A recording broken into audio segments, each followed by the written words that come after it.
Бага насны хүүхдийн хөгжлийн цогц шийдэл. 2-5 настай хүүхдэд эцэг эхчүүдэд өгөх зөвлөгөө. Таны хүүхэд танай гэр бүлийн толь. Хүү охинтой нь харагдах байдлаараа аав ээжтэйгээ адилхан ч байж болно, үгүй ч байж болно. Хамгийн гол нь хүү охин таны үйлдэлийг даган дураадаг гэдгийг хизээч мартаж болохгүй. Та толинд хараад өөрийнхөө нүүр царай, хувцлал зэргийг хянан засаж, тохируулан зохицуулах боломжтой. Мөн хүүхдийнхаа зан үйлдэлийг хараад өөрийн зан үйлдэлийг харах, хянах бас засах боломжтой. Аав ээж хүү охиныхоо яриаг анхааралтай сонсож, асуултанд нь төвөгшөхгүй хариулдаг.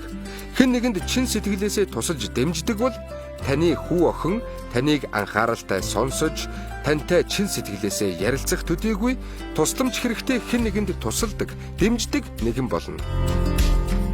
Энэ бүхний эхлэл суурь нь 2-5 наснд бүрэлдэнэ. Орчин үеийн аав ээж хүүхдээ сонгодог хөгжим сонсдог, ном уншдаг, амжилттай суралцдаг, амьдралын зөв дадал зуршилтай эрүүл хоололдог байх зэргээр сайхан бүхнийг хүүхэддээ хүсч хүлээдэг. Гэхдээ энэ бүхэнд аав ээж та өөрөө дагуулж үлгэр дуурайлал болох учиртайг мартаж болохгүй. Хүү охин таны заасан бүхнийг сурч, хэлсэн бүхнийг биелүүлэх боломжгүй. Харин санаандгүй хэлсэн үгийг тогтоох, хяналтгүй хийсэн үйлдэлийг дуурайх, дадал болгох боломжтой гэдгийг санаарай.